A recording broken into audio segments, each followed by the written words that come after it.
மல்லி சேல அடுத்து என்ன நடக்கலாம் அப்படின்னா, மல்லி எப்படியாவது வெண்பாவை பார்க்கணும் அப்படின்னு ஸ்கூலுக்கு வந்தாங்க இல்லையா?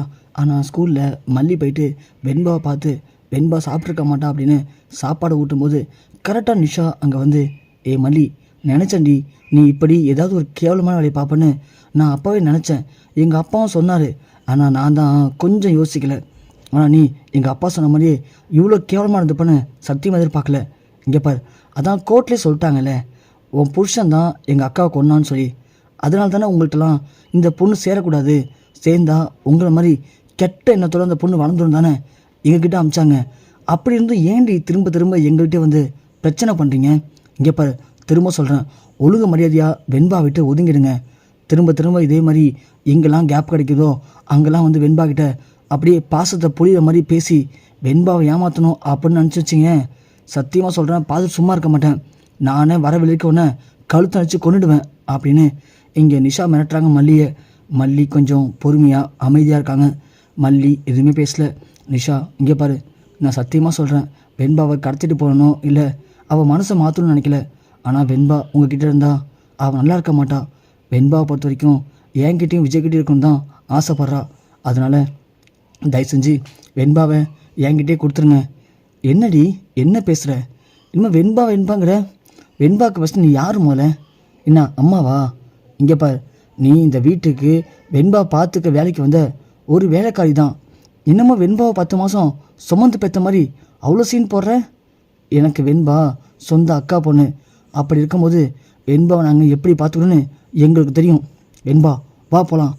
இல்லை சத்தி, நான் ஸ்கூல் போகிறேன். ஒன்று வேணாம் வெண்பா, நீ ஸ்கூலுக்கு போன வரைக்கும் போதும்.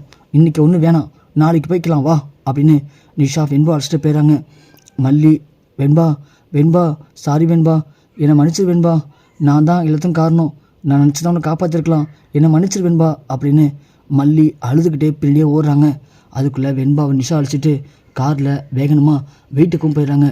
நிஷா வெண்பா அழைச்சிட்டு வீட்டுக்கு வந்த பார்த்த கதிரேசன், என்னாச்சு நிஷா, வெண்பா ஸ்கூலுக்கு போகலையா?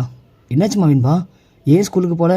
உடம்பு எதுவும் முடியலையா இல்லை என்னாச்சு அப்படின்னு கேட்க, வெண்பா உடனே மல்லிமா அழுகுறாங்க.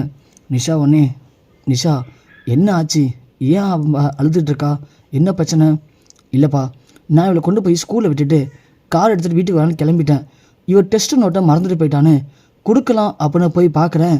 ஸ்கூல் கிரவுண்டில் அந்த மல்லி உட்காந்து இவளுக்கு சாப்பாடு ஓடிட்டுருக்கா. அவள் திரும்ப எதனா வசியம் பண்ணி மல்லி எப்படியாவது வெண்பாவை கொண்டு போயிடலான்னு பிளான் பண்ணியிருப்பா போல. அதான் பிடிச்சி இழுத்துட்டு வந்துட்டேன். அதனால இவ மல்லியை பார்க்கவில்லைன்னு அழுதுட்டுருக்கா. வேற ஒன்றும் இல்லைப்பா, எல்லாம் சுத்த நடிப்பு.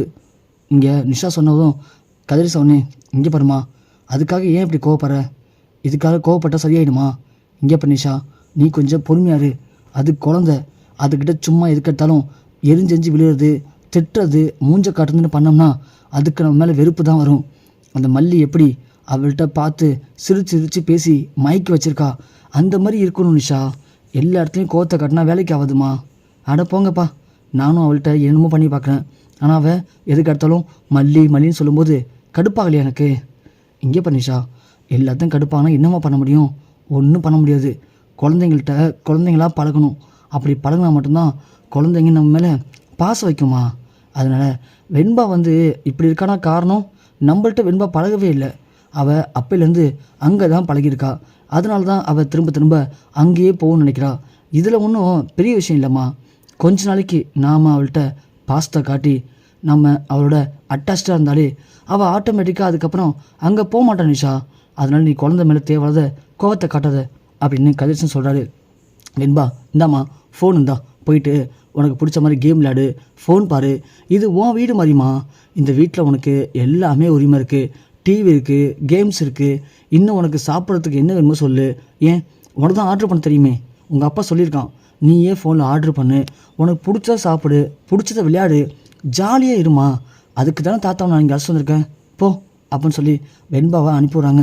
வெண்பா மாடிக்கு போயிட்டு கதவை மூடிட்டு நீரா மல்லிமாவுக்கு கால் பண்ணுறாங்க.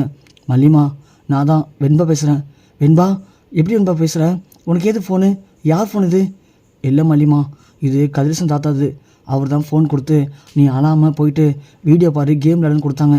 நான் தான் யாருக்கும் தெரியாமல் ரூமில் வந்து உங்கள்கிட்ட ஃபோன் பேசுகிறேன் மல்லிமா. ஐயோ வெண்பா, நீ மட்டும் என்கிட்ட ஃபோன் பேசுன்னு தெரிஞ்சா கண்டிப்பாக அவங்கள்ட்ட சண்டை போடுவாங்க. வேணா வெண்பா, நீ இந்த ஃபோனை அவள்கிட்ட கொடுக்கும்போது நம்பர் டெலீட் பண்ணிவிடு. சரி மல்லிமா, நான் பார்த்துக்கிறேன். மல்லிமா, எனக்கு உங்களை பார்க்கணாம ரொம்ப ஒரு மாதிரி இருந்துச்சு. ஆனால் உங்களை பார்த்துட்டேன். உங்கள் கூடவே இருக்கணும் போல் ஆசையாக இருக்குது மல்லிமா. ஆமாம், டாடா எங்கே இருக்கார் மல்லிமா? டாடாவையும் பார்க்கணும் போல் இருக்குது. ஏன் மல்லிமா, பழைய மாதிரி நாம் நீங்கள் நான் டாடாலாம் சேர்ந்து ஒரே வீட்டில் சந்தோஷமாக இருக்க முடியாதா? சொல்லுங்கள் மல்லிமா. மல்லி ஒன்றே பயங்கரமாக அழுகுறாங்க. மல்லிமா, ஏன் மல்லிமா அழுகுறீங்க? சொல்லுங்கள் மல்லிமா. அப்போ நாம் ஒன்றா இருக்க முடியாதா மல்லிமா? இல்லை வெண்பா, கண்டிப்பாக இருக்கலாம். இருக்க வைப்ப நான். நீ எதுக்கும் அழுகாத வெண்பா. நான் அதுக்கான ஏற்பாடை இப்பயே பண்ணுறேன். பண்ணி உன்னை திரும்பவும் எங்கள் கூட சேர்த்துப்பேன். நம்ம இதுக்கு முன்னாடி எப்படி இருந்தோமோ திரும்பவும் அதே மாதிரி இருக்கிறதுக்கு நான் ஏற்பாடு பண்ணுறேன் அப்படின்னு சொல்கிறாங்க. என்ன பண்ணணும் மல்லியம்மா? நீங்கள் என்ன பண்ணுவீங்க பாவம்? இல்லை வெண்பா, இது எல்லாமே உங்கள் தாத்தாவோட ஏற்பாடு தான். உங்கள் தாத்தா தான் அந்த ராஜேஸ்வரிகிட்ட காசு கொடுத்து ரஞ்சிதாவை பொய் சாட்சி சொல்ல சொல்லி விஜயை இப்போ ஜெயிலுக்கு அனுப்பிட்டாங்க. ஒன்றையும் எங்கள்கிட்ட பிரிச்சுட்டாங்க. எல்லாத்துக்கும் காரணம் உங்கள் தாத்தா தான். அவர் பண்ண சூழ்ச்சி தான் மல்லி அப்படின்னு மல்லி சொல்ல, வெண்பா ஒன்று மல்லிமா ஒரு நிமிஷங்களேன், இது சவுண்டு கேட்குது அப்படின்னு மல்லி கதவை திறந்து பார்க்குறாங்க. பார்த்தா ராஜி ரஞ்சிதா 2 பேரும் வீட்டுக்கு வந்திருக்காங்க. மல்லிமா, அந்த ராஜி ரஞ்சிதா 2 பேரும் இங்கே வந்திருக்காங்க. என்ன வெண்பா சொல்கிற? உண்மையாவா? அவங்க என்ன பேசுகிறாங்க? தெரில மல்லிமா. வெண்பா, நீ ஒன்று பண்ணு. நீ வச்சுருக்க ஃபோன் வச்சு அவங்க 2 பேரும் அவங்கள்ட்ட என்ன பேசுகிறாங்க அப்படின்னு அழகாக வீடியோ எடுத்து எனக்கு அனுப்பு, நான் பார்க்குறேன் அப்படின்னு சொல்ல, சரி மல்லிமா அப்படின்னு வெண்பாவும் அவங்க 2 பேரையும் அப்படியே வீடியோ எடுத்து இங்கே மல்லிக்கு அனுப்புகிறாங்க. மல்லிமா, உங்களுக்கு அனுப்பிச்சிருக்கேன் பாருங்கள் அப்படின்னு சொல்ல மல்லி ஒன்று ஓப்பன் பண்ணி பார்க்குறாங்க.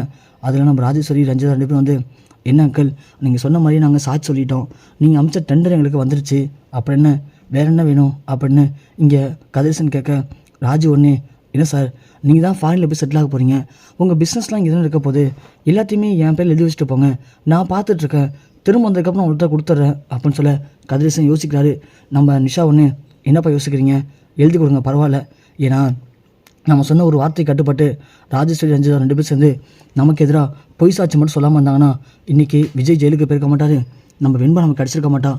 எல்லாத்துக்கும் காரணம் ரஞ்சிதா சொன்ன அந்த பொய் சாட்சி மட்டும்தான்.